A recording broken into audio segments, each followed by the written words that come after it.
শীতের গাছগুলো নিয়ে এতটাই ব্যস্ত হয়ে পড়েছিলাম যে আমি আমার বোগেনভিলিয়ার আপডেট আপনাদেরকে আর দিইনি। এই গাছগুলোর রিপোর্টিং, প্রুনিং সমস্তটাই আপনাদের সঙ্গে শেয়ার করেছি। কিন্তু প্রথম ফ্লাওয়ারিং অর্থাৎ প্রথম ফুল ফোটাটা কিন্তু আপনাদেরকে দেখানো হয়নি।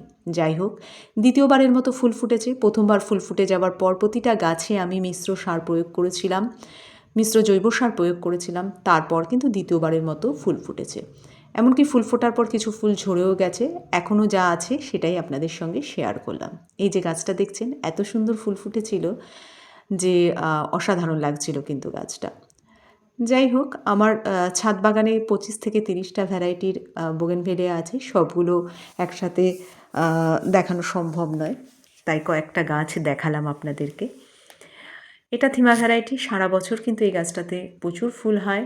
এটা বেগুনি এবং সাদার মিশ্রণ। এটা জাকিরানা, অরেঞ্জ কালারের ফুল হয়, অসাধারণ। এটাও কিন্তু দ্বিতীয়বারের মতো ফুল দিচ্ছে আমাকে।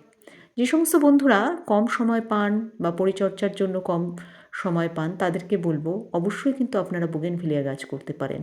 এই গাছের পরিচর্যা বলুন বা জলের চাহিদা বলুন অনেকটাই কিন্তু কম, কিন্তু আপনার ছাদ বাগানকে রঙিন করে রাখার ক্ষেত্রে কিন্তু এই বোগেনভিলিয়া গাছ কিন্তু যথেষ্ট। এই যে ভ্যারাইটিটা দেখলেন, এই ভ্যারাইটির বেশ কয়েকটা গাছ কিন্তু আমার কাছে আছে। যাই হোক, প্রতিটা গাছেই আবার দ্বিতীয়বারের মতো নতুন করে ফুল আসছে, সুন্দর লাগছে। আবারও আমার ছাদ বাগান রঙিন হয়ে উঠছে বোগেনভেলিয়ায়। তো বন্ধুদের বলবো অবশ্যই বোগেনভেলিয়া গাছ করুন। ভালো থাকুন, সুস্থ থাকুন।